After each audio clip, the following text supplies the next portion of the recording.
when you're not talking.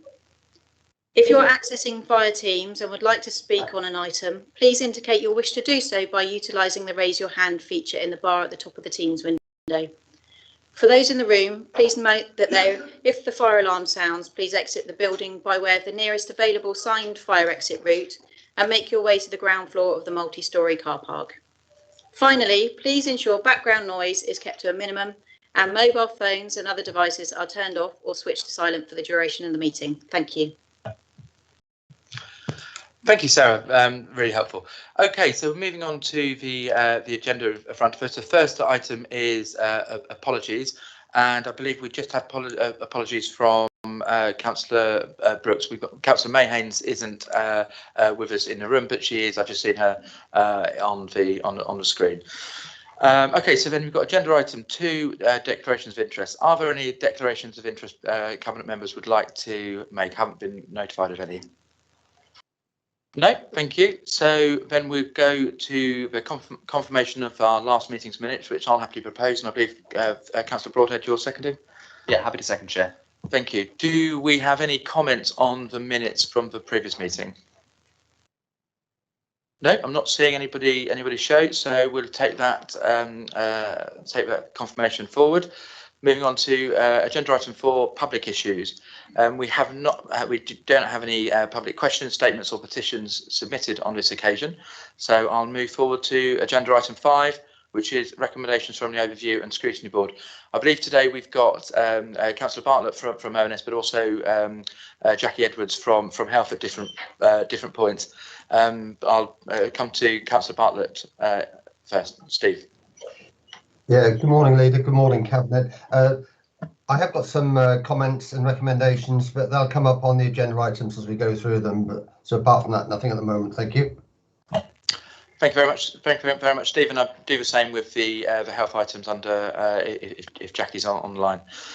Okay, so then we go to agenda item 6, which is a care homes for older people strategy, and I'll invite Councillor Karen Rampton to introduce the item. Karen. Yes, thank you. Thank you, Chair. Morning, everybody who's watching. I'm very pleased to present this commissioning strategy, which sets out the future intentions of Bournemouth, Christchurch and Poole Council and Dorset Clinical Commissioning Group in commissioning care home placements for older people.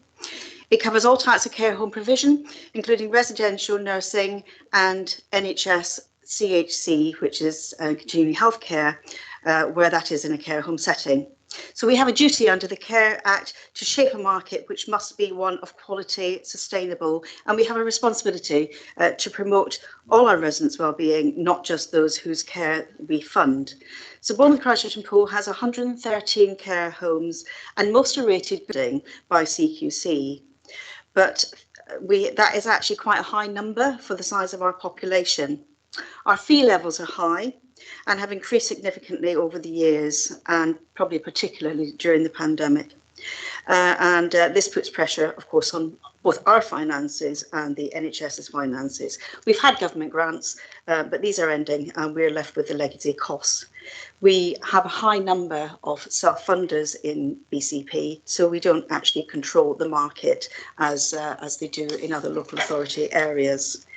So we need to reduce the number of care home admissions made by us through alternative models of care and support. And we've actually placed more people in homes in 1920 than other local authorities, and that's not a situation which is sustainable. So some of the key objectives in the strategy are to reduce admissions made through council and NHS by supporting alternative care and support models. We need to review and revise our commissioning, including our fee structures. We need to support our care homes to maintain their workforce, and we need to encourage recruitment into the sector, because care work should be viewed as what it is. It's a good career choice, and I'm really pleased to say that we are going to be doing some advertising on the Proud to Care Awards this year to try and encourage people into the sector. We need to make sure that residents who are self-funders know about alternative to care homes, and Chair, my next item will go into more detail on that. We need to help people make informed choices which are person-centred and which maintain people's independence for as long as possible. And we need to promote and improve the use of technology in care homes. We wish to meet these objectives in collaboration with our providers, with our carers, and of course with our service users. We have mostly good relationships with all of those, but our partnership working can always be improved. I can't at this stage quantify the finances, but these measures are intended to have a positive impact. And as time goes on, I hope to bring back further information about the difference that this is making. Colleagues, the attached strategy is a little bland and takes some reading. I'll be the first to acknowledge that. But we do have a super whizzy version which is coming out, which is far more accessible and user friendly. It's not available at the moment, but that will be coming, I'm hoping, to the next Cabinet meeting for Cabinet's ratification. So on that basis, Chair, I'm asking Cabinet for approval of this strategy. Thank you. Thank you very much, Karen. And I believe Councillor Nicola Green is seconding. Thank you, Leader. Good morning, members, and those tuning in today. Thank you, Councillor Rampton, for that presentation. I'm very, very happy to be seconding the recommendations.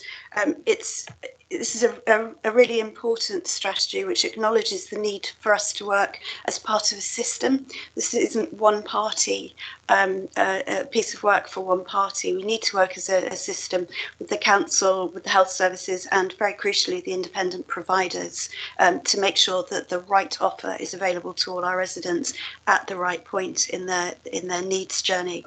It's also very vital that our self-funders understand the alternatives to care homes and see the full picture, along with all our residents who might be thinking of moving into care, that they should have a full picture in front of them and a market which supports them. So with that in mind, Chairman, very happy to second the recommendations. Thank you very much. Okay, I'll now go to Councillor Jackie Edwards. I believe this item was considered by the Health, Adult, Social Care Overview and Scrutiny Board, and see if Councillor Edwards, who I believe is online, would like to comment. Jackie. Sorry, Drew, could you say that again? I had to deal with a guest. No, apologies, Jackie. Thanks very much for joining us today. I've just we've had the item 6 care homes for older people proposed and seconded, and I believe this was considered by your Health and Adult Social Care Overview and Scrutiny Committee, and was coming to you to see if you would like to make any comments on the care homes for older people strategy paper. No, we didn't have any recommendations on that. We were perfectly happy with the strategy. Thanks. Thank you. That's great. Okay, so I'll open up to the wider membership now, and does any of our other members like to comment on the paper? Okay, not seeing anybody showing, so yeah, I think also, Karen, you indicated that the next item is also effectively part of this as well, in terms of, you know, extra care housing strategy. So I think that I'll make my comments in and around that paper. Okay, so then we need to take this to the vote. Could I say all members in favour, please show. Okay, that's unanimous. Thank you. So Karen, back to you. Agenda item 7, extra care housing strategy. Yes, thank you, Chair. So I'm genuinely excited to bring forward this paper, Extra Care Housing Commissioning Strategy, which sets out the approach of Bournemouth, Christchurch and Poole Council and Dorset Clinical Commissioning Group. This paper also, as did the earlier paper, followed an in-depth review of provision carried out earlier this year. And we have our market position statement behind this, which informs the strategy. So you heard in the previous paper the ambition to reduce the numbers of residents going into care homes and of our commitment to promote independence and choice for our residents. So extra care housing can be a viable alternative to care home placement. Putting care and housing together can meet the needs of a range of people of different ages and abilities, living in self-contained accommodation, maintaining independence with access to care and support as they need it, and all in a community setting with the benefits that that brings. It can keep people out of services for longer and behind their own front door, which is what most people would probably say that they want. We're going to likely need around 1,500 extra care housing units by 2040, and we have a limited number at present, so we need to get a bit of a wiggle on. So this strategy has 15 key objectives, and I don't actually intend to read them all out, Chair. but I'll just pick out a couple. So we need to significantly increase, as I've said, our extra care provision over the next 5 to 10 years. We need to identify potential sites. We need to engage with specialist providers. We need to ensure extra care is fully included in our housing strategy, which I believe is coming to our next Cabinet meeting, Chair. We need to take advantage of our latest technology. Tech-enabled care is such a fantastic boon to helping people stay independent and safe for longer.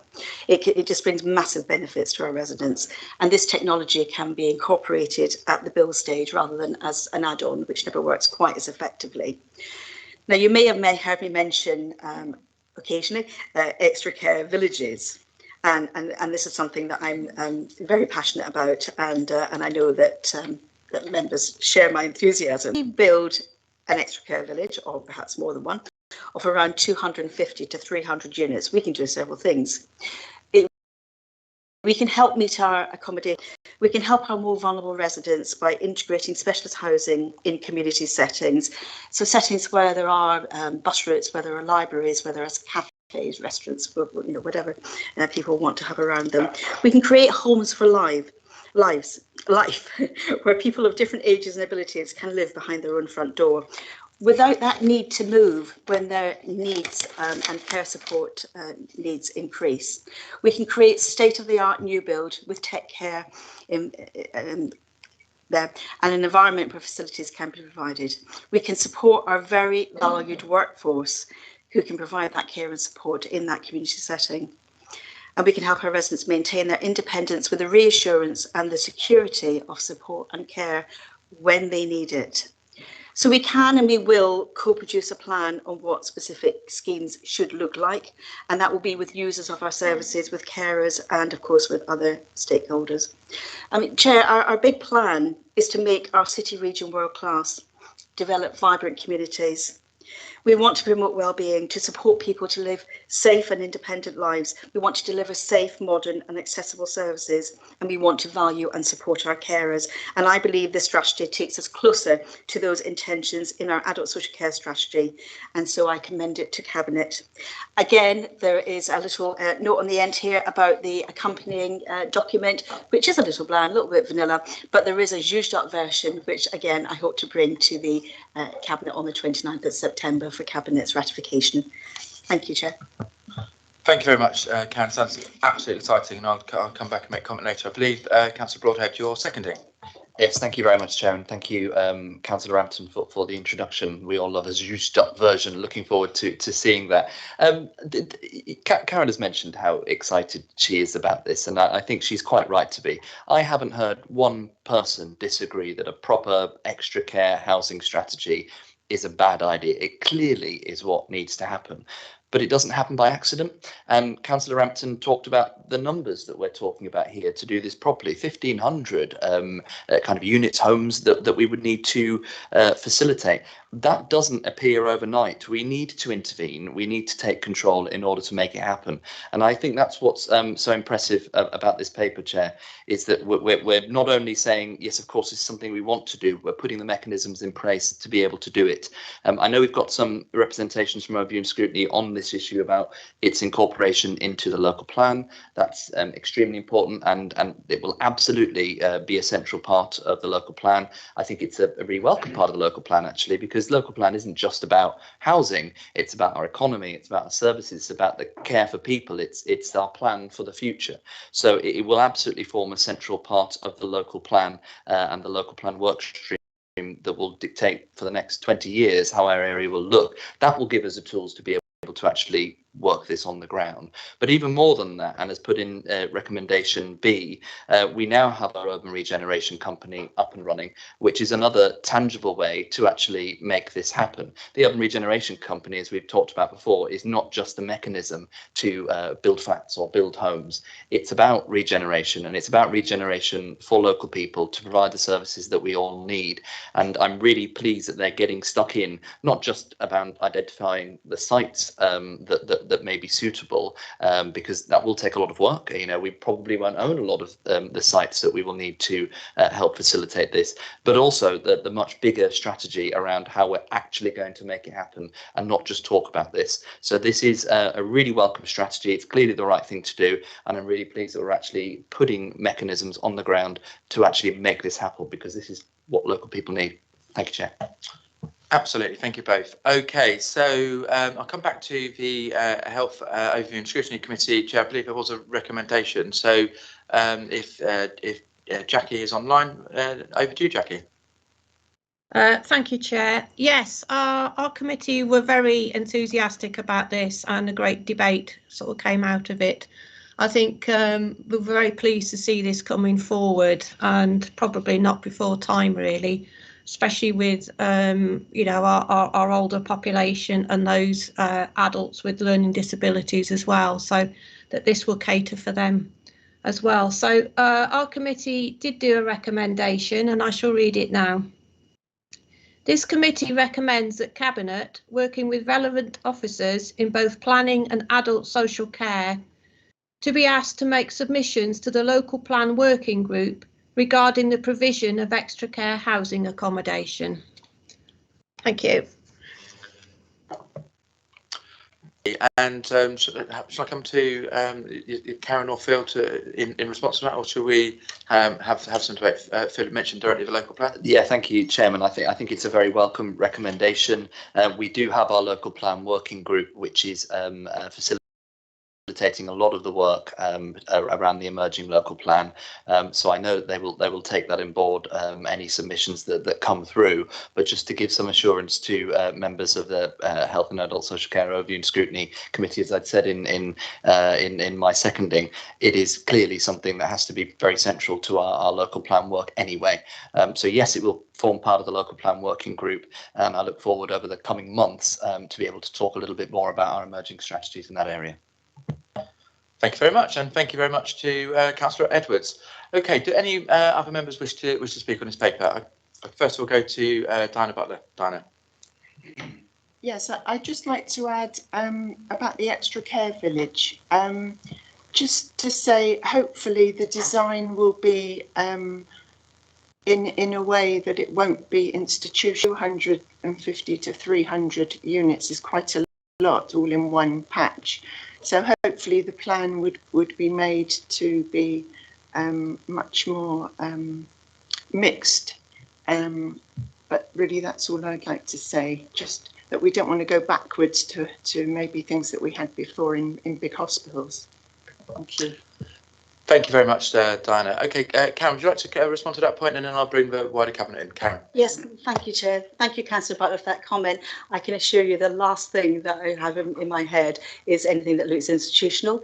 I've got a vision of sort of mixed types of accommodation. Inevitably there will be apartments, but I'm thinking bungalows, and all this is of course is to be developed, but it's in my head that there will be open space for people, and as I keep saying to Phil Hornsby, who's here today, I really want to see duck ponds and benches and places where people can walk around and enjoy the natural environment. So please, I hope that assures you. Okay, thank you very much. Okay, so I'll now go to the rest of the cabinet, and the first person on this item is Councillor Kelly. Jane. Thank you very much, Leader. Yes, I absolutely welcome this paper. As Councillor Rampton has said, it's going. If we have an extra care village situated within our borough in the future, it's going to facilitate such a fantastic way of life for many of our more vulnerable people. We not only have an ageing population in BCP, but we also have many people who have disabilities, mental health problems and physical disabilities.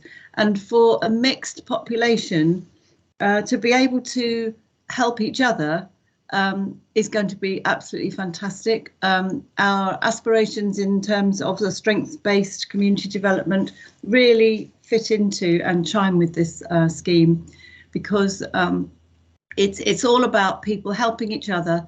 Those who have some abilities can help others who don't have. People who are ageing benefits so much from mixing with younger people and vice versa. It's a fabulous way to go ahead, and I really welcome it. So thank you, Councillor Rampton, for that. Yeah, thank you. Okay, and yeah, I don't see enough members showing, so I'll speak now. I'm as excited about what we're trying to do here, for a number of reasons, and some of them have already been raised. The opportunity to effectively intervene and not be entirely dictated to by market, but do it at the same time by providing better quality of life for people in our conurbation is absolutely massive, and something we've got to strive for. If we can facilitate people being able to spend longer in their own homes, in environments that they're comfortable and happy in, absolutely has to be nature driven, community driven. Councillor Kelly, for me, absolutely right in talking about strengths based, how we can bring that community around people. So what an opportunity. I guess my comment to you, Karen, is around pace, scale, ambition. Effectively, I think I'm very keen for us as an administration to go forward, confidently, and if we're going to do something, let's do it properly. So I just very much look to the care village concept, coming forward, with some real pace and hopefully some ambition. Phil also is right in terms of this is a good indication of what our urban regeneration company can do. It's all our lives is about how we deliver world-class plays which cuts across many different services, including adults. So thank you very much. Any other comments for anybody before we move to the vote? I'm not seeing that, so I will take the vote. All those in favour of this paper, please show. Thank you. That's again unanimous. Thank you, Karen. Two really exciting papers. So now we move on to agenda item 8, which is Councillor Lawson to present and the Disabled Facilities Grant. Bob. Thank you, Leader. This is an exciting paper following on from the previous exciting paper.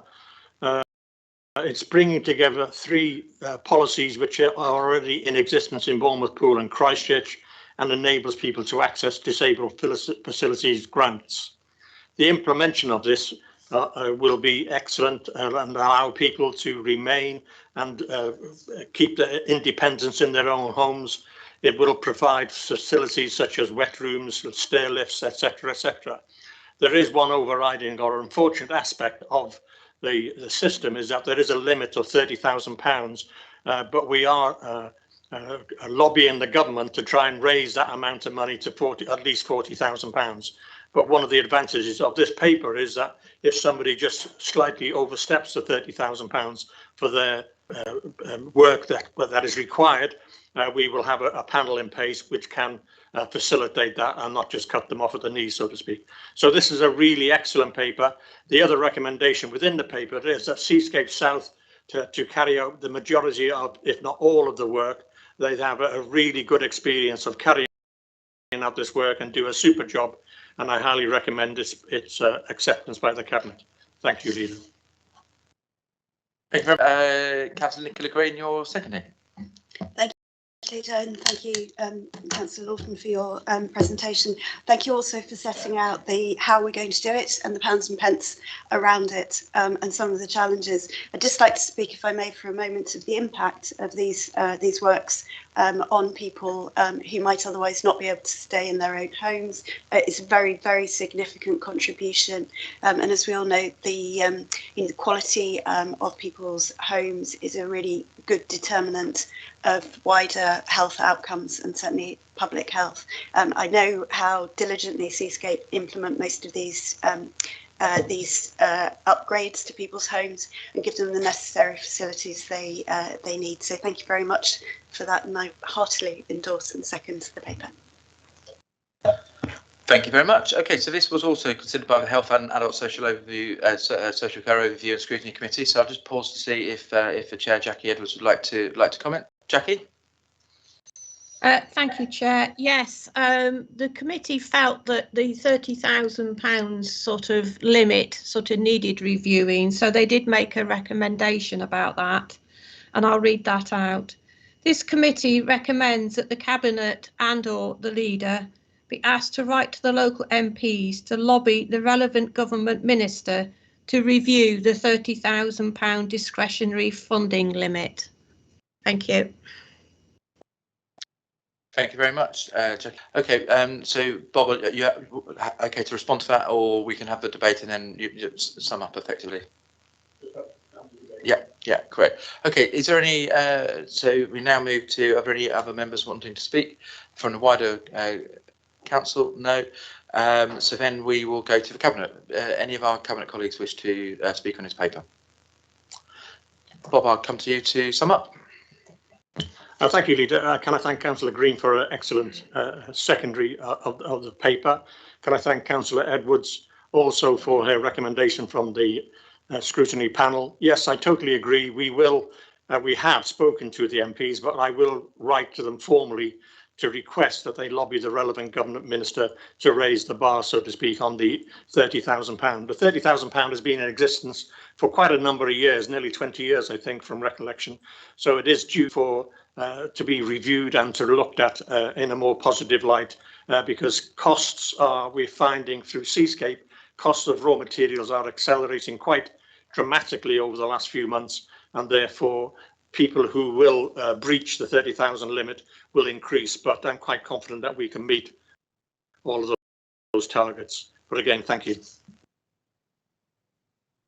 Okay, thank you very much. Great. So now I'll take that to the vote, and all those in favour, please show. Thank you. That is again unanimous. Thank you very much. Okay, so we'll move on to agenda item 9, which is a bus operator enhanced partnership. Councillor Mike Green. Mike.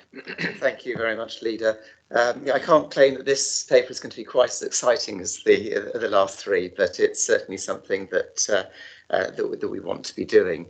It stems from the 15th of March when the government issued the the Bus Back Better papers, which is effectively looking to local authorities to work with the bus companies in order, with the aims that the buses become faster, more reliable, greener and potentially cheaper as well. There is a little bit of funding that's been associated with this, as long as we can go forward with either an enhanced partnership between the local transport authority and the bus companies, or in some cases it is possible also to go franchising route. And I know we're likely to be talking about that a lot more after we've spoken with the overview and scrutiny people. But that was only if franchising was effectively already on the agenda, because what we are looking at here is an incredibly tight timetable. Although it was only announced on the 15th of March, by the 31st of October, the local transport authority has to commit to forming that enhanced partnership with the bus companies, and also to produce a bus service improvement plan, which is very much a high-level vision document, but it needs to concentrate on the network and services, on fares, on ticketing, on passenger facilities, and on bus priority measures. And what it's doing effectively is it's saying about how the local authority is going to be working much closer than it already is with the bus companies, in order to try to look at where in 5 years' time we may be looking at a considerably improved bus services. Over the course of the next few months, that high-level vision will emerge into a much more detailed plan, the enhanced partnership plan, which needs to be in place for the 1st of April, when those enhanced partnerships will actually start up.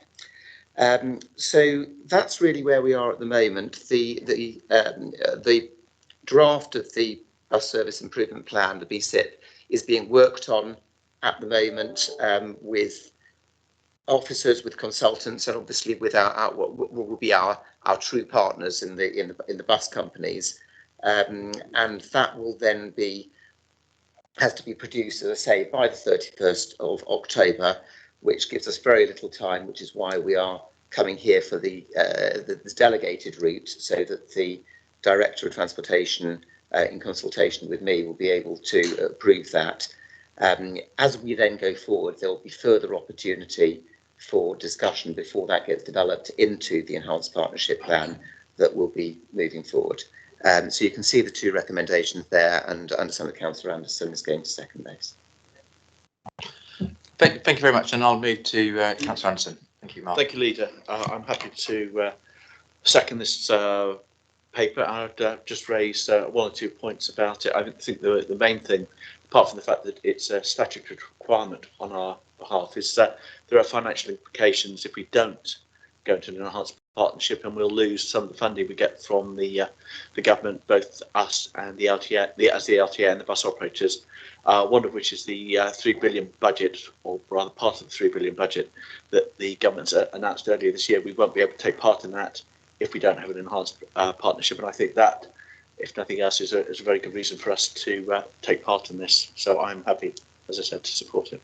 Thank you, Mark. Compelling. Okay, I believe this was looked at by the Overview and Scrutiny Board, so I'll move to Councillor Stephen Bartlett. Steve. Yeah, thank you, Leader. Councillor Green, if unfortunately you weren't able to attend the Overview and Scrutiny Board meeting on this, but it did actually generate a huge amount of excitement, possibly a little too much at times. But there was a long debate, a very vigorous debate about this, and the board did come up with a recommendation, and it was supported more or less cross-party. Actually, there are 11 people in favour, 2 against and 2 abstentions. And effectively what the recommendation, or what was being said, was that there appeared to be a lack of ambition in the paper, and that the option of the franchise model wasn't being sufficiently considered, particularly given there seems to be a lot of national interest in the franchising model, although not many local authorities have adopted it. I think there was only 1 that was quoted, but nevertheless, members wanted to expand the ambition of what was being done, and have come up with the following recommendation, which I'll read to you now. The Overview and Scrutiny Board recommends that Cabinet consider the additional wording to Recommendation B to read as follows. Cabinet delegates authority to the Service Director for Transport and Engineering, in consultation with the portfolio holder for transport and sustainability, to negotiate, seek stakeholder views, and then publish a bus service improvement plan to include a balanced review of the benefits of moving to a franchising model within the next 5 years, with a special regard to the Dorset Metro concept, multimodal integration, and the development of mobility as a service on behalf of the Council by the end of October 2021, in line with the requirements of the National Bus Strategy for England. Additionally, the board wanted another recommendation to read as follows. That the evolving bus service improvement plan, including longer term ambitions, comes back to Cabinet for approval, especially with a view to bidding via the Western Gateway for funding of wider public transport ambitions. That was it. Thank you, Leader. Thank you very much. Okay, what I'll do, Mike, actually, we've got Councillor Hadley who's requesting to speak, so I'll ask Andy to come in now, and then you come up before we go to the rest of Cabinet. Councillor Hadley, Andy. Thank you very much, Leader. Yes, I made the proposal to ONS, and I was pleased that it was accepted by them. I understand the need to move swiftly to an enhanced partnership, but my concerns and those that were shared by ONS were one word: ambition. And it's our ambition not just for buses, but for public transport, and what delivers the best outcome for the public, not just the current passengers, but those who currently consider our buses too expensive, too infrequent, or too inconvenient for their journeys. Improving public transport is a strategic and long-term vision to support your big plan ambitions. We know that our area is already locked up, and it's only going to get worse. There were some inaccuracies in the report. It states that buses are the most sustainable transport. That's not true. Walking is the most sustainable transport for short journeys, cycling for slightly longer journeys, and a full bus is there in the mix, but an empty bus is not. There is over provision on some of the routes, and that's a really important area to cover. And it states that Manchester is the only area considering, and as Councillor Bartlett just highlighted, there are others who are considering it.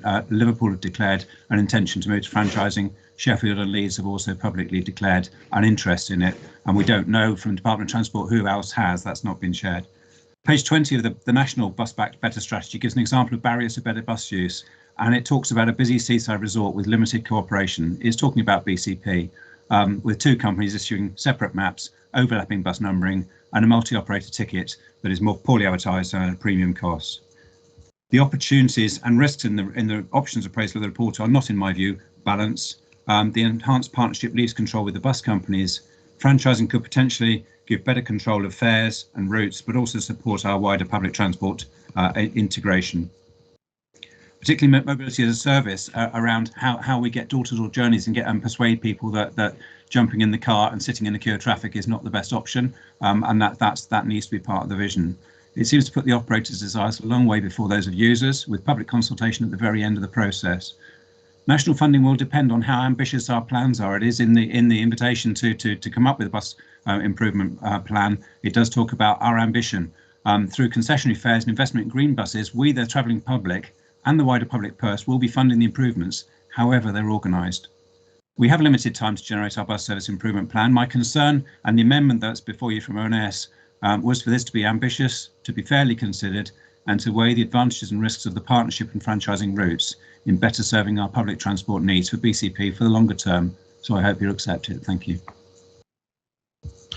Thank you very much, Andy. I appreciate the work that's gone into that. Mike, I'll come back to you.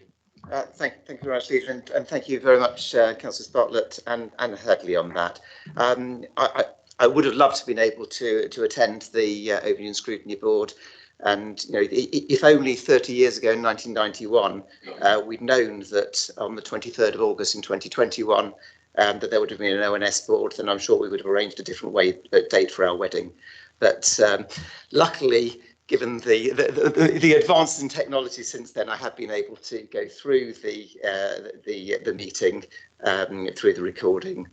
I think we've got to look at a couple of things here. The first is the criticism of the lack of ambition, and that I find well, very strange, really, because the ambition is what will be there in the bus service improvement plan, and moving on from there. And as that hasn't been drafted yet, it seems a little bit difficult to talk about the lack of ambition. But I do think it's important once again to stress that what that document is. It is a high-level vision document out of which the programme and the plan will evolve. So there will be an opportunity to be able to look at that plan once it's been put together. And as it evolves into that's the bus service improvement plan, the BCP, and as it evolves into the more detailed enhanced partnership plan, that will be the opportunity for people to feed in and hopefully to recognise that that ambition is there. So the BCP is about defining the vision. The enhanced partnership plan is about how we're actually going to achieve it. So I hope you get the opportunity to do that. I think there's also a little bit of a misunderstanding about what the opportunities are within the BCP. There is no opportunity, as the recommendation B from the Overview and Scrutiny Board has in that, to talk within the BCP about a move to the franchising model. That's like saying, well, let's look at the result we want to get to, but make part of the result the route we want to get there. And that's not really what we're after doing. The alternatives are to have an enhanced partnership or to have been on the route to franchising. That is what has been defined by government, and those are the options that are available to us. The option of going to franchising, and maybe this is the time to bring it up yet at the moment, Councillor Hadley said at this time, although not during the Overview Scrutiny process, that Liverpool and Sheffield and Leeds are looking at this. I had heard rumour that Liverpool might potentially do so, not about Sheffield and Leeds. And just to talk about how big that sort of decision is. Anywhere that's not a mayoral combined authority needs to get Secretary of State permission to do so. The one that you did, that Andy Hadley did bring up during that meeting a few times was the West Midlands, and we have had it absolutely confirmed that they are not going to pursue that. And the reason that they're not going to pursue that is the cost.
I think we should also just talk about the Dorset Metro concept again. Not that it would be something. Mike, apologies. We've lost audio and video now. Apparently. So we were running on audio for a moment. So we're going to need to pause, adjourn the meeting briefly, and reset it. Okay, so thank you. You're on good flow. I was trying to my best.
Welcome back to our BCP Cabinet meeting, and apologies for the slight delay there. We had a technical issue with the audio and then the video as well. So we were having a summary from Councillor Mike Green in reference to the Advanced Bus Partnership. So Mike, apologies for interrupting your flow, and back to you. Not at all. I'll sort of continue from where I was, and I hope that we were up to it. But I was talking about the recommendations that have come from the Erosion Scrutiny Board, and pointing out that there is the choice is between going for the enhanced partnership or going the franchising route. And I've been through why the franchising route would not be one that we would look to go down. I should actually just add one extra point on that. Which is that as Councillor Hadley pointed out, the whip hand very much changes as you move from what we have at the moment towards a franchising system. We, through the Quality Bus Partnership, which will evolve into an enhanced partnership with the bus companies, have been speaking to them particularly about greening up their fleet, and indeed, although unfortunately unsuccessful in our first attempt. Looking at how we might be moving to electric buses, etc. Something that requires quite a significant investment by the bus companies. I think we can be pretty certain that if they were threatened with a franchising system where we'd be taking over, that any of those discussions would stall, and I would not expect to see any further investment in the buses, the quality of the service that's coming from those bus companies if they felt threatened in that way. So I think that's a further reason for looking against it. I'd also just point out that the National Bus Strategy is very clear about it being about buses. I presume in the mention that's come in the recommendation about the Dorset Metro concept, multimodal integration, that the idea was to try to look at how buses would work in interaction with the train service. And absolutely, that's something that we would be looking at, and I hope will indeed be part of the BCP as well as being part of the enhanced partnership plan.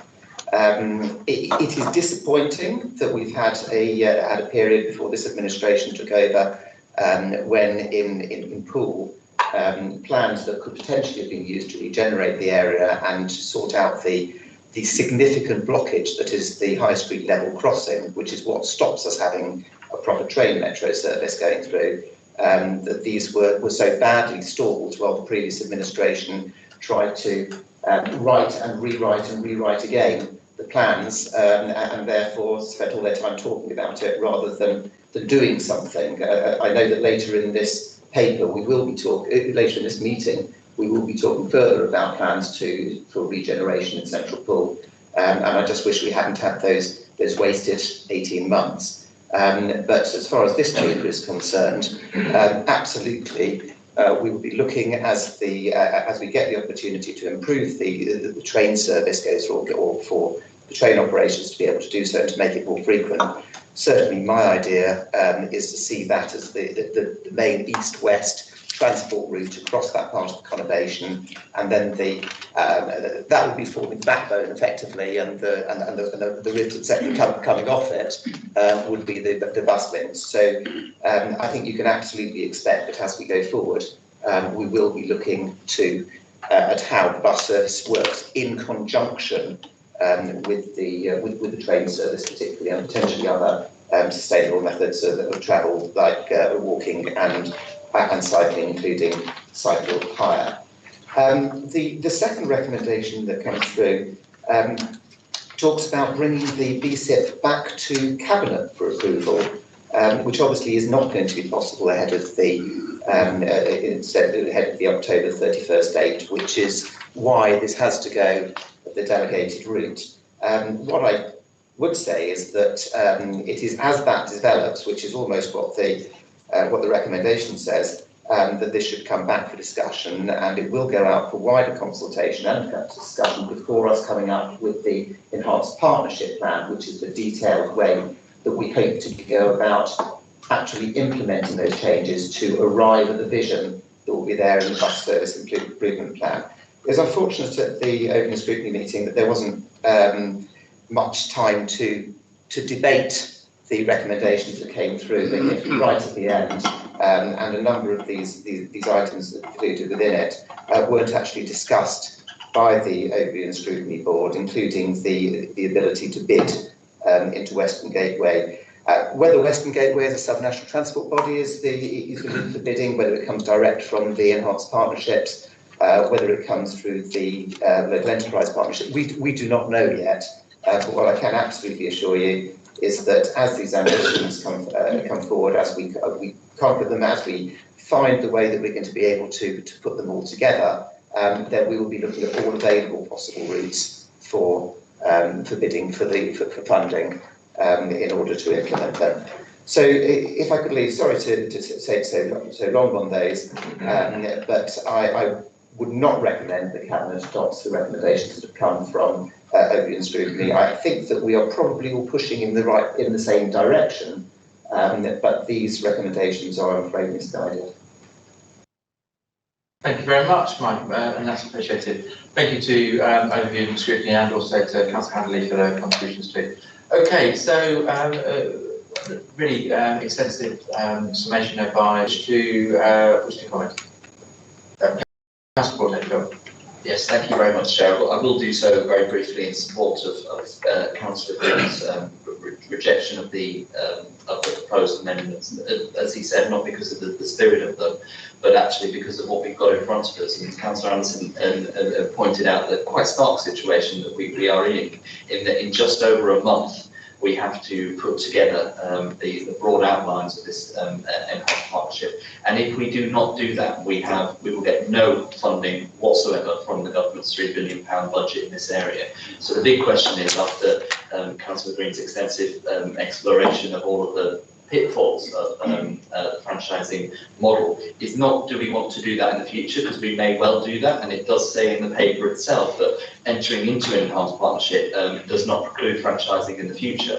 But the real question is whether we want to spend the next month and a half, where we've got quite a chunky task to do just to be able to put what the government needs by the 31st of October, whether we want to divert any efforts looking into something which clearly is going to be a much bigger piece of work, which is going to take a tremendous amount of time in the future. So I'm satisfied that it doesn't preclude us looking at this in the future, but what it doesn't do as well is divert the attention that we will need in order to come up with something by the deadline, to make sure that we just don't throw any grant funding in sustainable transport out the window entirely. So for that reason, I'm really happy to support the recommendations that they stand. One further point to make, and Councillor Green is perhaps too humble to mention it, but he is now the chair of the Western Gateway body. So there was reference to the work the Western Gateway will be doing, the lobbying that the Western Gateway will need. We now have one of our own members as the chair of that body, and as Councillor Green points out, we don't know where all the source of fundings are going to come from in the future, but it's certainly a very powerful and influential body, and it's great to see one of our own leading from the front of that as well. So I think that will be another tool that we've got in our toolbox. So happy to see the recommendations stand, Chair. thank you very much, Phil, and also congratulations on that role as well, Mike. Great. Okay, do any other members of the Cabinet wish to address this item? If not, I'll go forward to the vote as laid out, unamended. All those in favour, please show.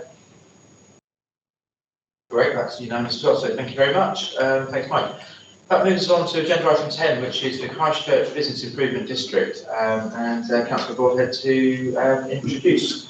Yes, thank you very much, Chair. This is very similar to the item we had only a few months ago, which was seeking Cabinet's approval for support of the Poole Business Improvement District on their reballot that has existed for some time. The Christchurch Business Improvement District is a proposed new business improvement district. The steering group has been going for some time. We've been part of that, and we have to make a decision as a levy payer in the area, where first of all we want to, whether or not we want to actually support the formation of the business improvement district and use our vote to say yes, and also within the recommendations to note that we will be helping them to actually run the ballots, as we have done with all of the business improvement districts in the past. I'm really vehement in my views on this. I think that business improvement districts across the BCP area have been a tremendous asset, not just to the council, because obviously we've got a very close relationship with them, but to businesses and to our high streets across the area.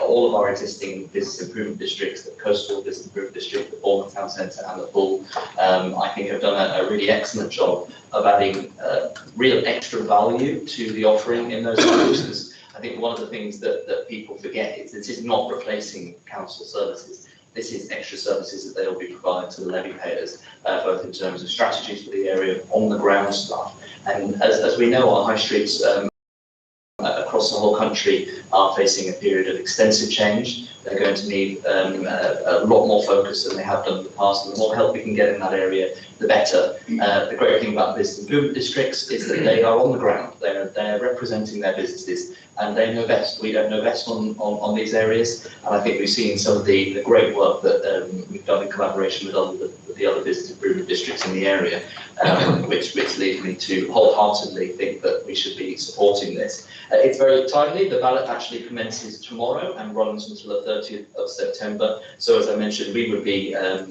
putting some money towards helping to run the ballot. But fundamentally, this is asking Cabinet to support us actually saying yes as a levy payer to supporting the bid. But I think more significantly, to throwing our collective weight behind the concepts of the bids and the performance that we've seen in the past. This will be a tremendous asset for Christchurch. I think it will really help them to put some real focus alongside us on the high streets into the future, and I'm really pleased to be supporting this. Thank you, Chair.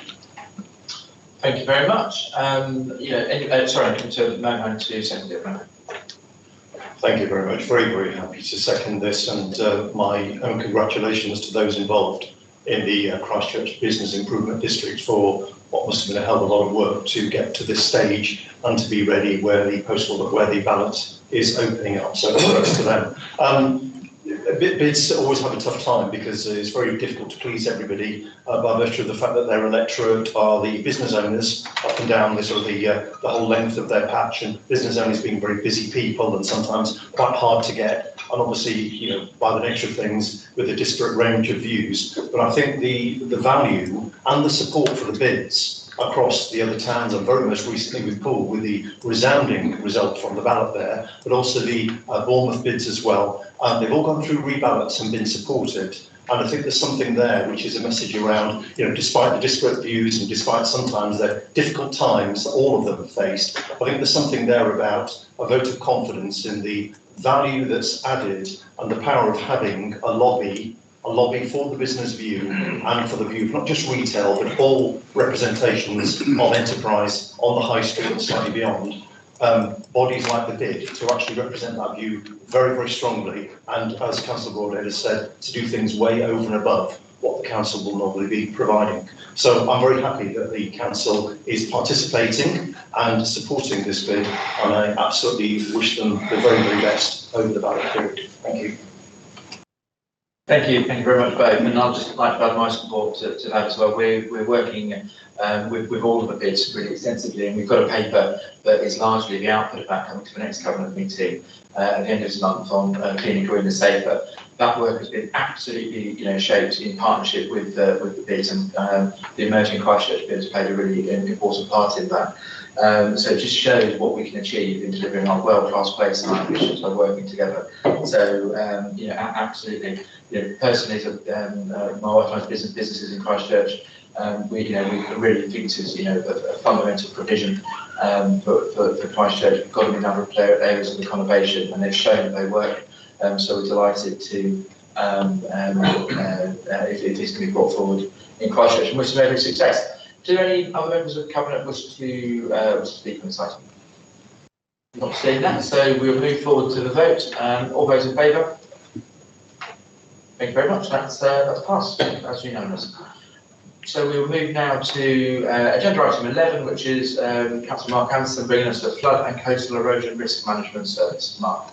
Thank you, Leader. The recommendation is twofold. One, to agree the changes to the FSM structure, and the other one about a Centre of Excellence. The original proposal was to have a single flood and coastal erosion risk management FSM team serving all of the Dorset area, and would have allowed management efficiencies and available budget to be focused on recruitment of technical staff. However, Because of a change in direction requested by Dorset Council to have a fully independent FSM teams that work in collaboration rather than partnership, BCP Council now needs to have its own forward management team. In consultation with Chief Operating Officer and the leader, we believe that we should establish an FSM Centre of Excellence with a line management structure to ensure staff are managed effectively and our growing portfolio of projects as well as external requests for support can be delivered. The BCP Centre of Excellence approach gives many advantages, including retention of in-house knowledge, fully integrated with our BCP services, attracts better quality of staff due to career prospects and broader work portfolio, reduces reliance on more expensive consultancy support and increases our reputation, as well as giving confidence to our funding partners. Grant funding has increased considerably.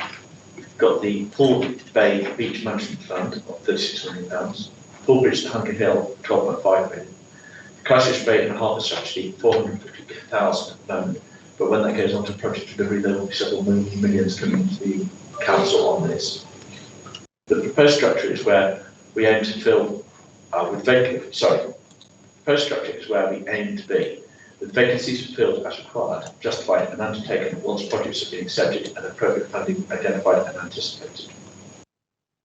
At a recent national funding meeting, the Environment Agency's Area Flood Risk Manager described BCP as best in class for the Wessex region, demonstrating the reputation that has been built up with our funding partners.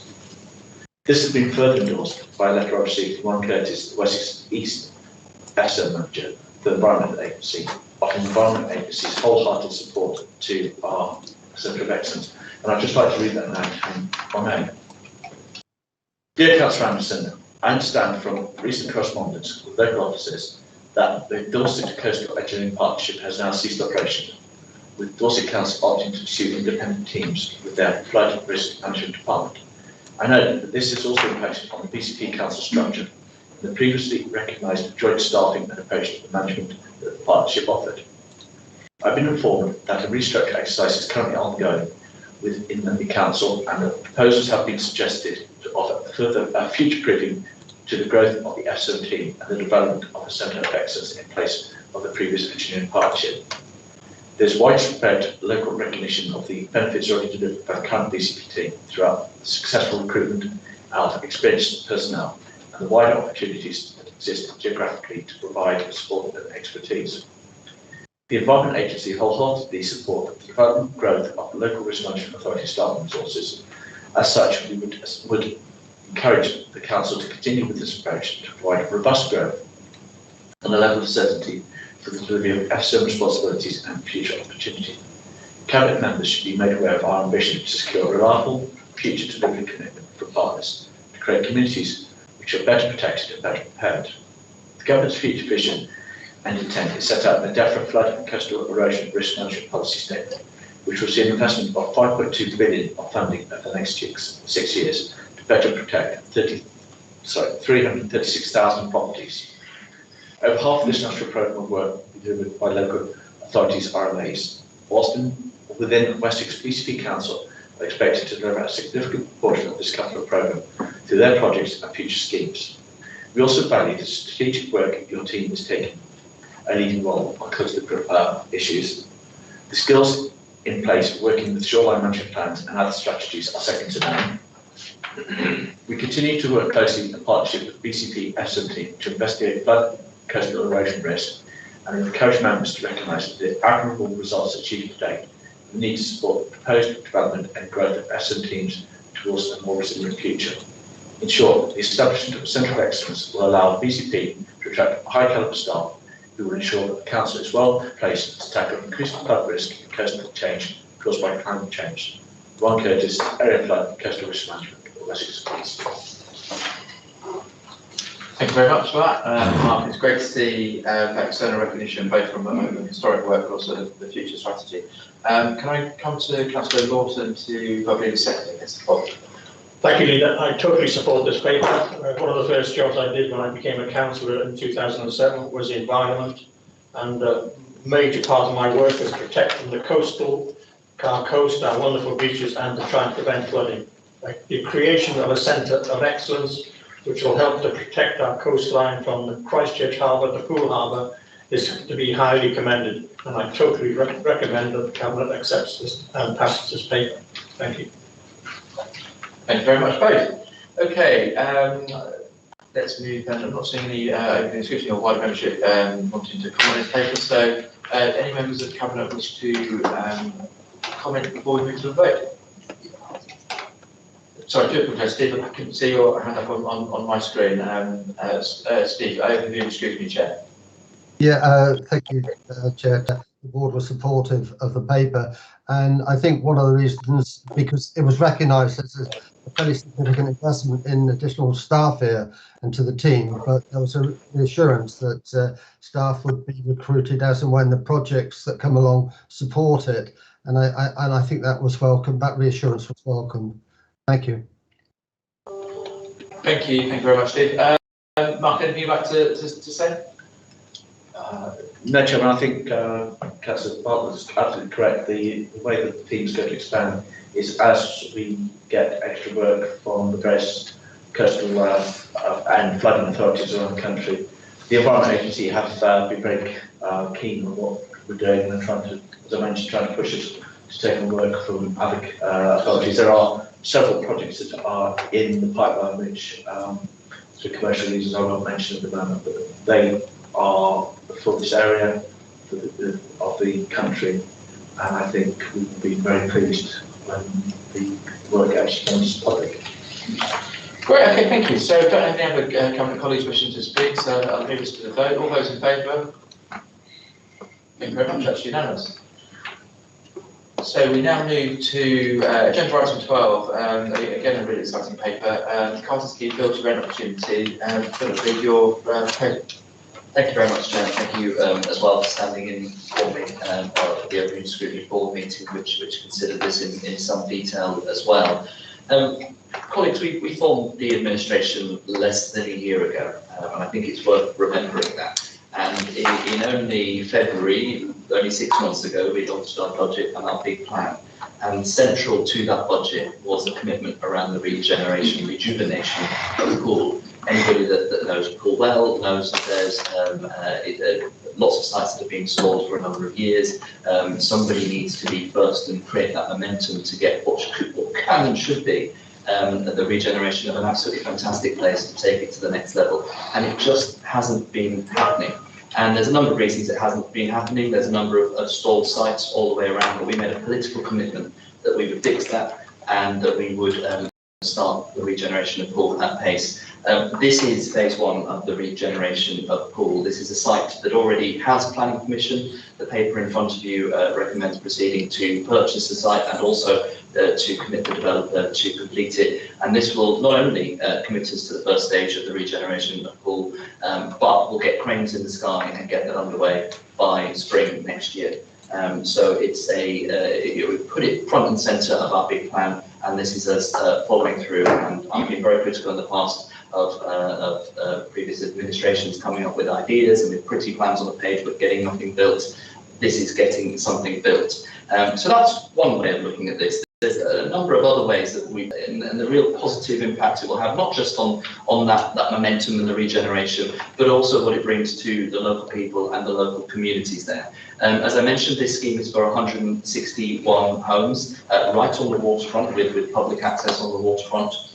If we did not acquire this site, well, first of all, we've got no guarantee that it would be delivered, and it could go into a pile of another one of those in Pool with plans on a page and no delivery. But also there was every likelihood, as these are very nice apartments, that there could be 161 second homes not for local people. Well, our plan with this is to build this out as a build-to-rent scheme, private rented sector, which would have full control over, which means that these wouldn't be homes for second homeowners. These would be local homes for local people. And I think that's exactly what we need to be providing, and that's exactly what the local people want to see. There is another issue within this area of stalled development, in that these are brownfield sites that clearly need something to happen. But there are commercial units here as well. And again, if we didn't intervene and acquire this site, then those local amenities, those commercial units, things like local convenience stores and things that you know, maybe even things like local pharmacies that are in real need in Hamworthy are not coming forward. We now have control and we can bring this forward. It's quite an extensive paper, Chair, which talks about all of the finances behind it. A lot of it is within the exempt section.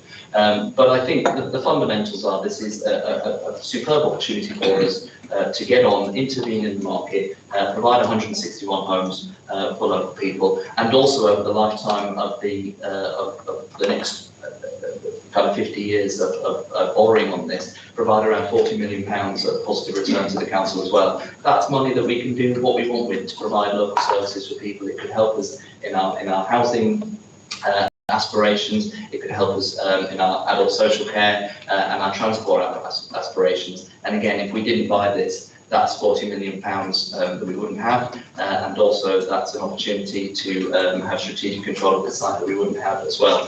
Final point from me, which is the real icing on the cake on this. We own the next door site to this, called Power Station site, and there's been a long aspiration in Poole for a full regeneration of that between the bridges section.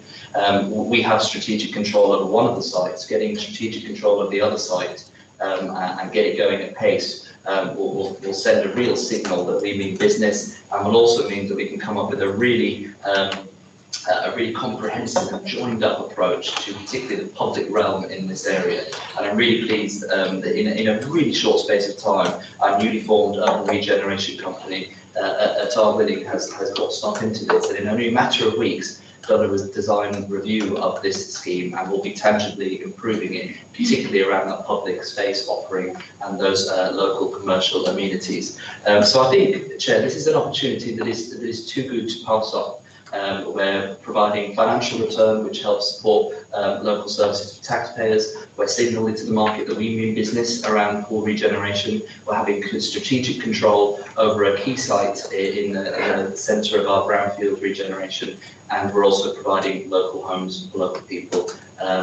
If there are downsides, I'd love to hear them, but I do think that this sends a really clear signal that this administration means business when it comes to pool regeneration. Thank you, Chair. Thank you very much, Phil. I'll technically second that paper and move to Councillor Barron to speak on it.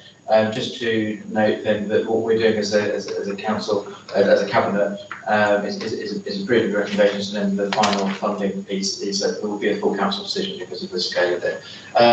Councillor Barron, could I ask you to also sort of introduce the paper? Thank you.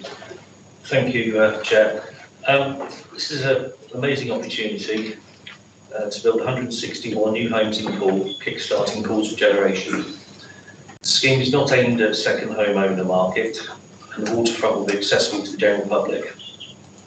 The three Hamworthy councillors I've consulted are all happy with the proposals. There has been some criticism that there's no affordable housing within the scheme. However, there is ample affordable housing to be incorporated on the neighbouring Hulls Bay site. With that in mind, I'm also happy to support this scheme. Thank you, Chairman.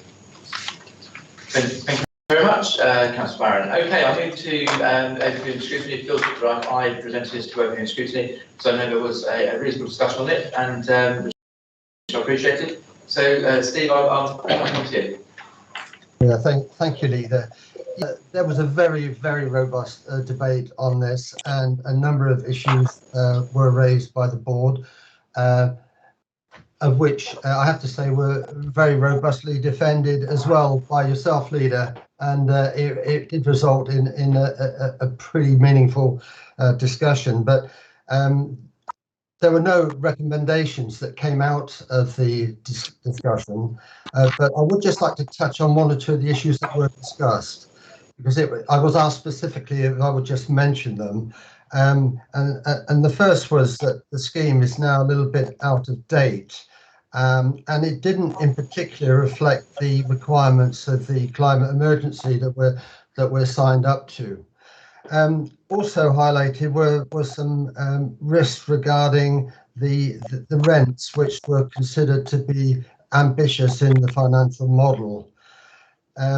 and also the occupancy and void rates being used, given that the local situation reflects a different situation where there seems to be rather a lot of unoccupied flats, etc., in the area.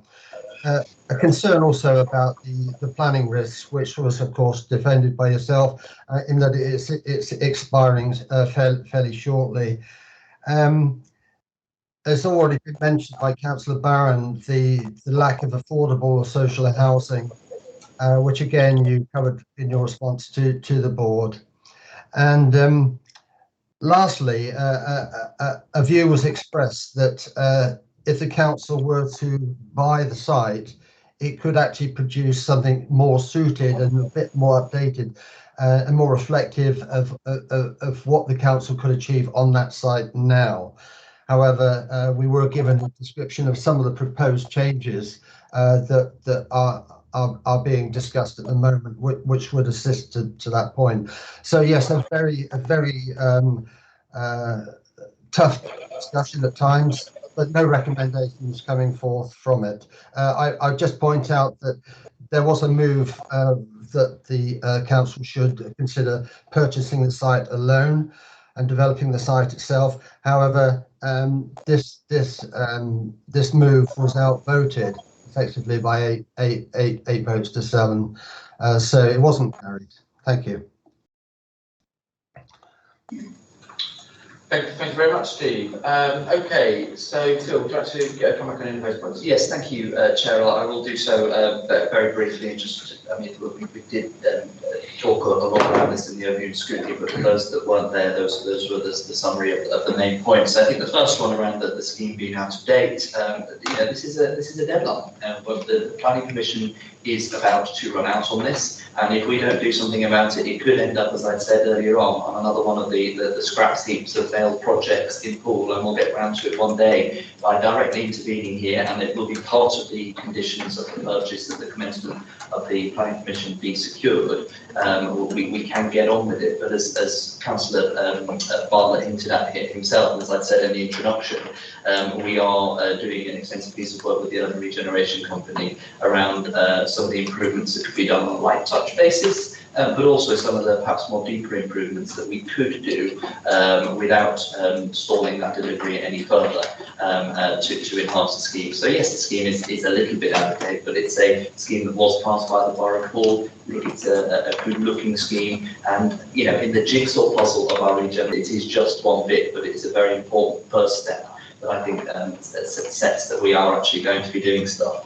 The second point around the level of rents and ambition around occupancy levels and achievable rates. Well, first of all, we've been extremely careful and extremely prudent in collating all of the correct professional advice on which to base this decision, and actually I think we've probably been a bit cautious in some of that advice, and I actually expect that we may well succeed over some of the financial projections that we've been provided with. We based it on a very kind of prudent version of the external advice that we've been given.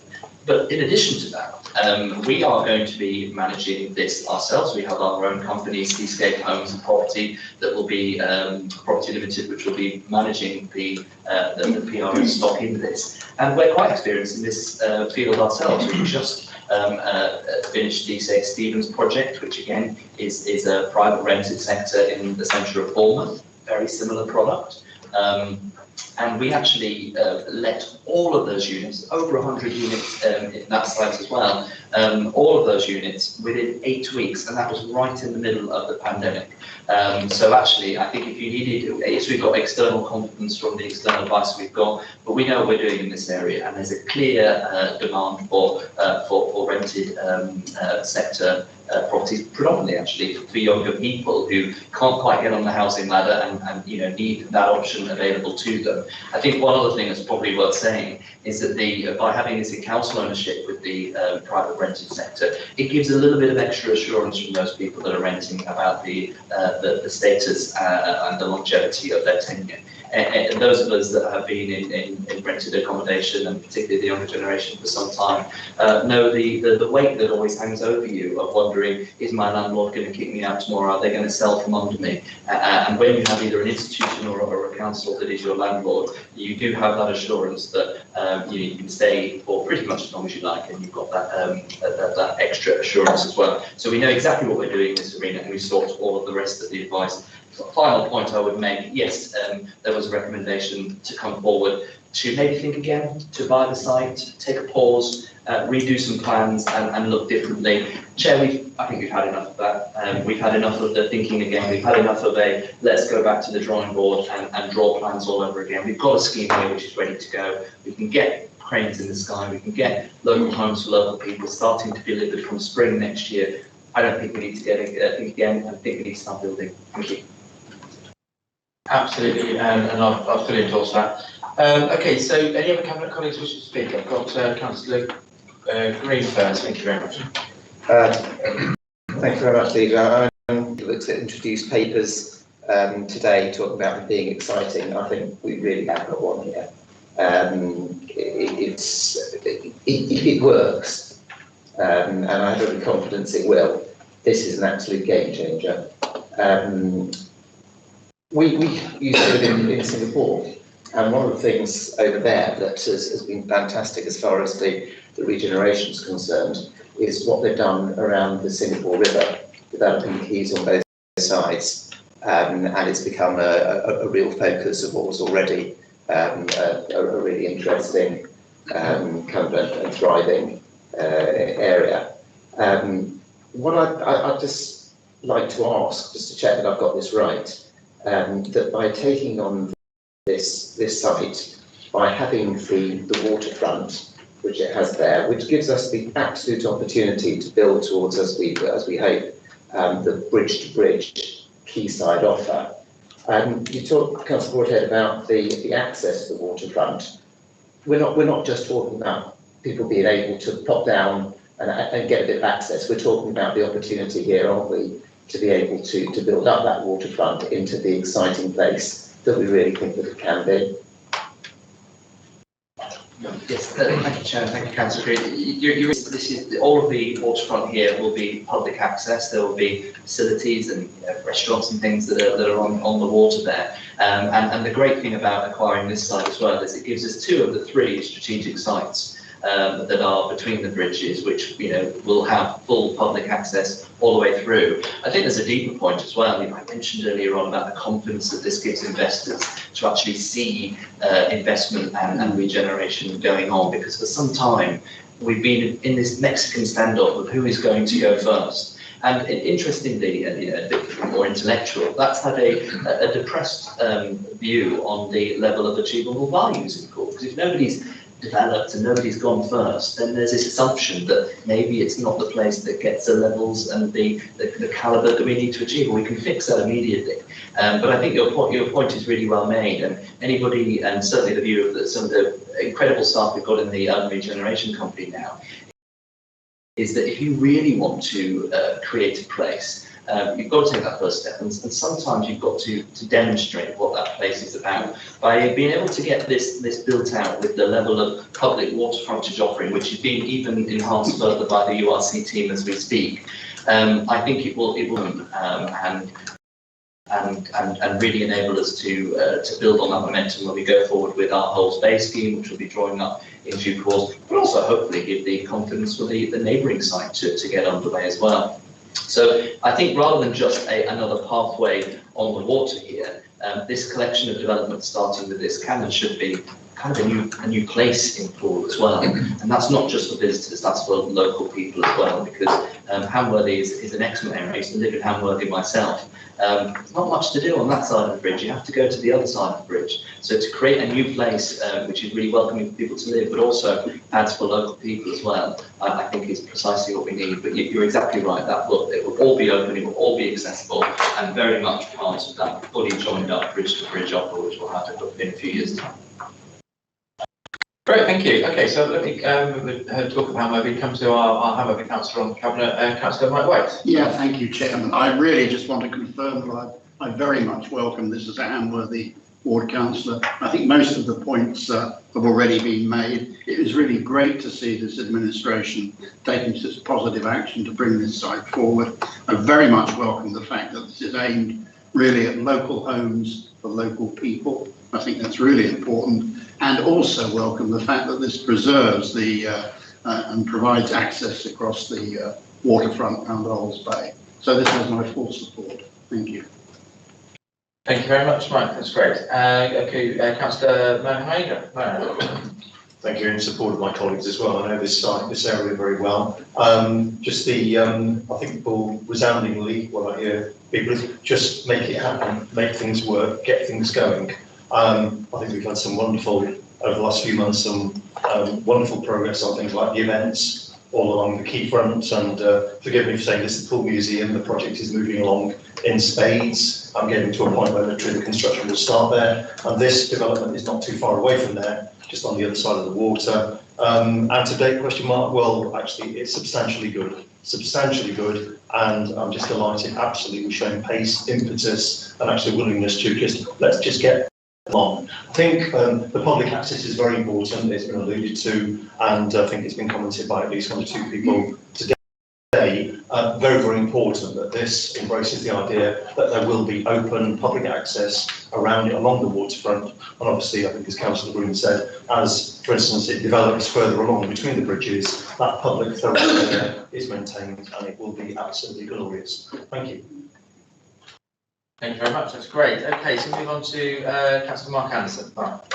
Thank you, Chairman. I'm very pleased to see this scheme. I think it's an excellent scheme. And I mentioned about ESTM earlier in the meeting.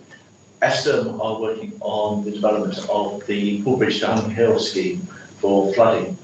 We've got the money for this, and one of the things we're trying to do is we're trying to improve this area of Pool Quay as well. So this will echo and reflect the scheme on the other side, and I think the two will go very well together, so I'm very pleased to support this. Thank you very much. Karen Upton. Yes, thanks, Chair. Well, who knew that Cabinet could be so exciting, because this is another really, really exciting paper. And on my way in this morning, driving into to this Cabinet meeting, there was something on the radio about people talking about their anxiety and distress when their assured shop or tenancy was ended for whatever reason by the landlord, and often served the Section 21 notice. And it's a cost, it's a hassle, it's disruptive for individuals and particularly for families. So having that security of tenure and not having an assured shop or tenancy is absolutely great. And I think it's a great paper, and it's a very exciting project, and I really look forward to seeing the scheme develop. Thank you. Thank you very much, and I'll come in now before handing back to you, Phil, to sum up.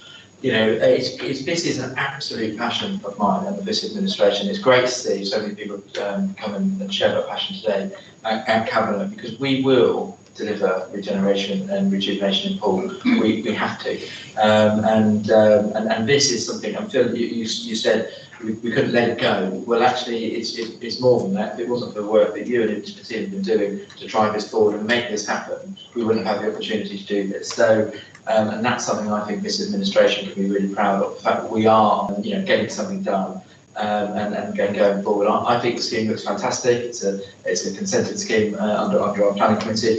The public realm improvements that the Urban Regeneration Company are negotiating and bringing forward with it are fundamental, because this has to be development for the whole of Pool, and people to enjoy, not people, just in those homes. But those homes themselves are so important. It's by building homes on brownfield sites that we get to then protect our greenfield sites, as well, which is something that we're committed to.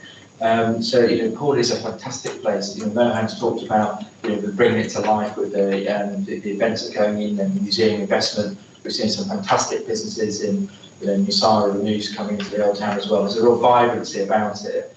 And there's work to be done, a lot of work to be done, but this is a massive step forward, and I really commend it. The last thing, Phil, I'd like to just sort of, sum up on myself is around the Generations Fund concept that we've talked about before. By utilising the record, there was debt, cheap debt effectively available to us, we're able to make long-term investments that aren't just good for us now. in terms of our taxpayers and also our service users. So this generates over £40 million of profit in the 50 years. That is money that goes straight into our revenue spend on adult social care, housing, children's services, or whatever we want to do. But it's also an asset that we're going to pass on to our the future generations as well. So this is not just good for the current generation, it's good for future generations.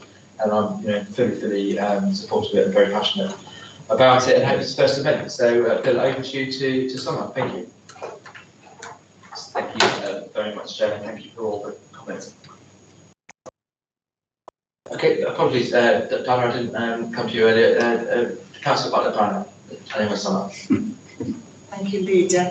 I'm just going to add just a little bit of caution from my point of view. Although this is a very good scheme, I'd just like to highlight a couple of caution notes. The financial risk, if BCP buys the development, they then become the landlord, which does incur a lot of liabilities and costs, as we know. Have these been factored into the potential profit? Because costs will increase each year for things that have to be done to all properties that are rented. And has the build guaranteed to cover any defects or repairs that might happen? Because we know what happened with Twin Cells Bridge. So I'm hoping that we can have a cover over who builds it and what they promise that they will guarantee. And I agree with ONS in the level of the rents for local people. A lot of local people, especially families, wouldn't afford a 4-figure rental for a 2-bed flat. So although it's really exciting to be able to provide for local people, I wonder how many local people will really be able to afford it, and how are we going to ensure that local people have these homes? Because that's great if they can, but how are we actually going to ensure that? And the other risk or factor that I wanted to cover was the environmental factors. With all the extra sewage that is going to be produced from 161 dwellings, how is this going to be treated, because it's right next to Holmes Bay? And what about the noise during the construction with 2 years of building? How will that impact local residents, visitors and businesses? Because although we've got all these lovely things going on in Cornwall on the Quay, that build will obviously make a bit of noise, and hopefully that's being thought about as well. For during the build time, all very well for when it's built, but what about during the 2 years? That's just my concerns at the moment, being a cautious person. Thank you. Yeah, thank you very much, Dana. Just for some clarity for the record, what we should normally do is, when it's been proposed and seconded, I should have asked for wider members of the council if they'd like to comment before the cabinet debate. So, but I didn't do that, so we asked Diana to come in now. That wasn't a comment from the cabinet. But very good comments to them. Phil, if you'd like to take those in your summing up, thank you. Yeah, thanks. I'll take it as part of the summing up, and thank you, Councillor Butler, for the points. The first one around the liabilities and all of the associated costs that go with being a kind of corporate landlord of a bigger scale is something that we're absolutely very familiar with. Not only as a local authority do we do because we have a tremendous amount of our own housing stock, but also we're not new players in this arena as well. And as I mentioned earlier on, through Seascape Homes and Property, we already have hundreds of properties that we rent out on a very similar basis. And as I also referenced earlier on, we've been very, very prudent with the finances that we've been doing on this to incorporate, as much of the expected things as possible, and then a little bit more. And that's why, as I said to the chair earlier on, I think what we'll probably find over the lifetime is that you would expect to see those financial situations improve from the projections, because you've been as careful as possible. The model also includes things like major repair provisions.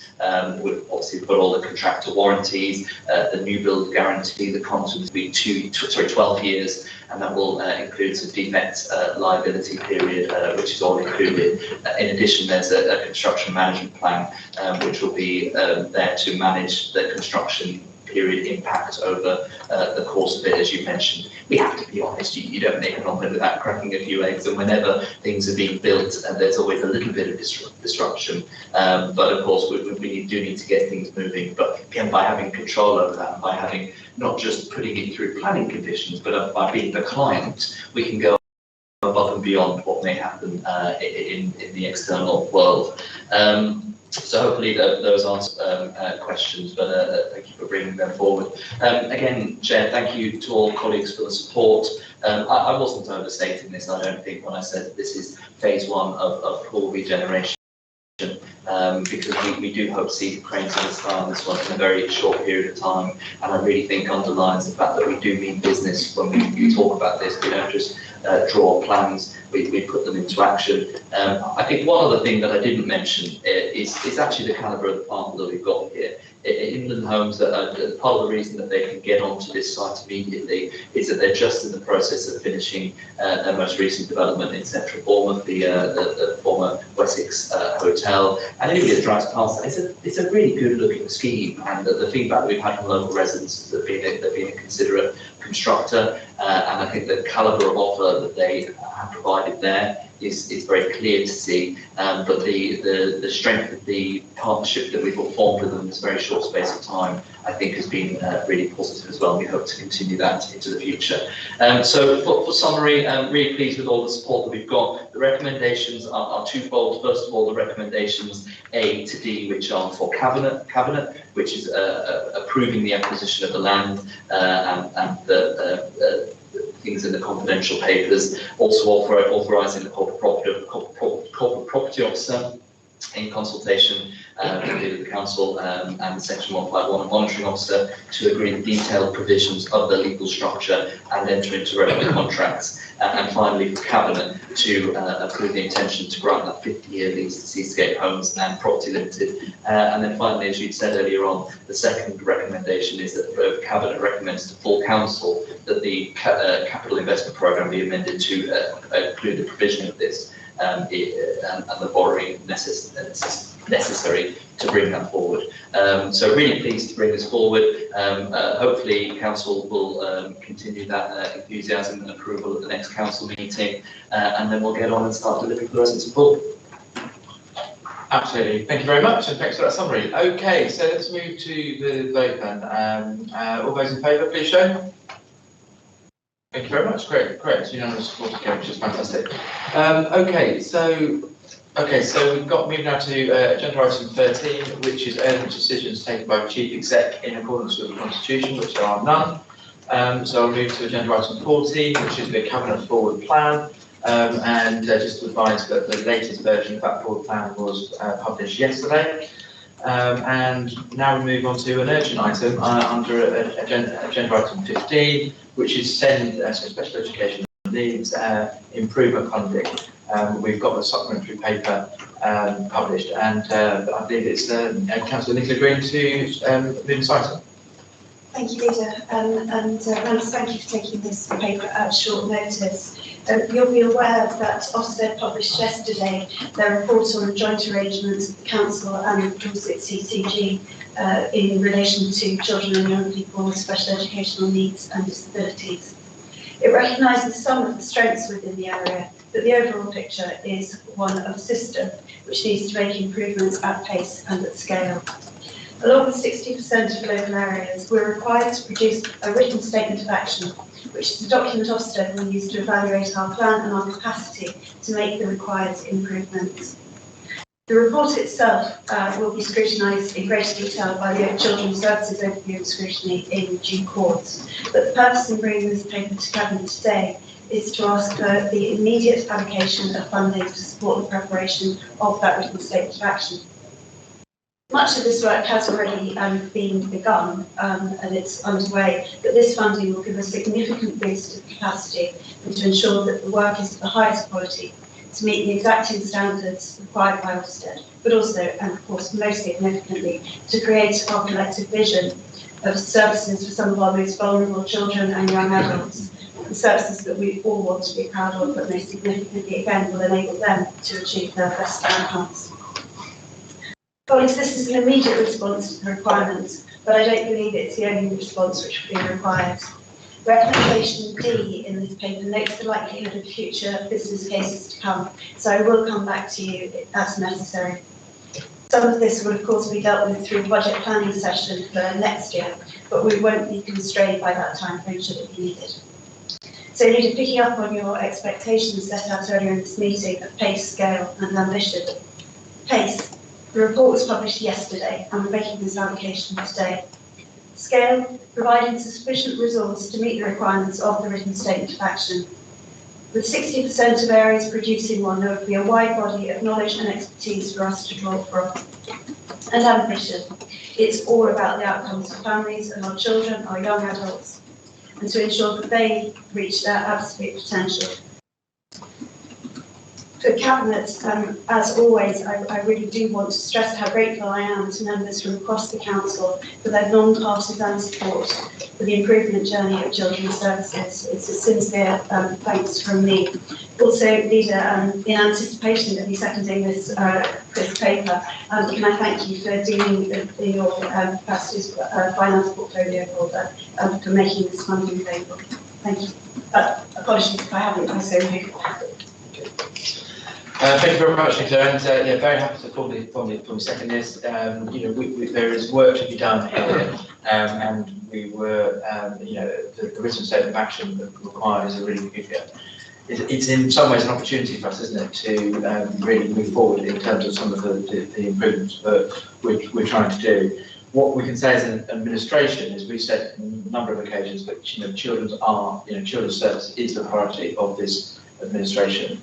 And thank you very much for the speed in which you and your team's been able to bring this to us. With the finance portfolio house on, it's just to make people aware that the 292,000 is being funded through our financial resilience reserves this year, and then it becomes, I think, 220k for the next year as a pressure, which we're looking to take in the budget round. We're very happy to support it. I'll echo your compliment to our wider political colleagues around that cross-party support in the improvement of children's services we're getting, and very happy to second it. Do any councillor colleagues, cabinet colleagues, or colleagues from the rest of the council have any comments to make? He has indicated, sorry, I do apologise, which is probably my team, I'm not seeing your hands show. Councillor Burton, Richard, the Chairman of Open Scrutiny Committee for Children's, please speak. Thank you very much, Leader, for allowing me to speak, and I just want to add my support to this paper. Rest assured, I'm not going to debate it a lot because, as Councillor Green says, it will be discussed a lot at Children's ONS. I would say, reading Ofsted reports, that this funding is obviously very much needed.